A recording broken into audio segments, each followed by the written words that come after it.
আমেরিকার বুকে কাঁপুনি ধরানো ইরানের ৯ ক্ষেপণাস্ত্র।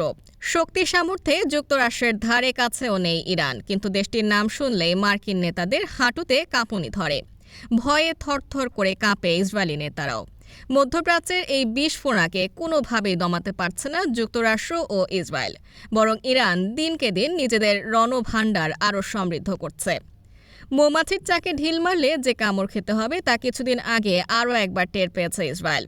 সিরিয়ার ইরানি মিশনে হামলার জবাবে ৩০০-র বেশি ক্ষেপণাস্ত্র দিয়ে ইসরায়েলের আয়রন ডোমের সক্ষমতা বাজিয়ে দেখেছে তেহরান।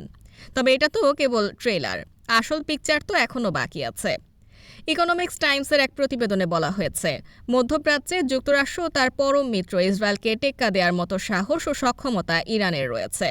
দেশটির হাতে এমন অন্তত ৯টি ক্ষেপণাস্ত্র আছে যেগুলোকে ভয় পায় ইসরায়েল, এমনকি যুক্তরাষ্ট্র। একটি ক্ষেপণাস্ত্রের গতি ঘন্টায় ৯০১ কিলোমিটার থেকে প্রায় ১৯৯৮ কিলোমিটার পর্যন্ত। তাই ইরানকে নিয়ে সবসময় সতর্ক থাকতে হয় যুক্তরাষ্ট্র ও ইসরায়েলকে। ৯টি ক্ষেপণাস্ত্রের মধ্যে সিজ্জিল অন্যতম। ৯০-এর দশকে এই ক্ষেপণাস্ত্র নিয়ে গবেষণা শুরু করে ইরান। এর দৈর্ঘ্য ১৮ মিটার এবং ওজন ২৩,৬০০ কেজি। সিজ্জিল ২,০০০ কিলোমিটার পর্যন্ত ছুটতে পারে, বহন করতে পারে ৭০০ কেজি বিস্ফোরক।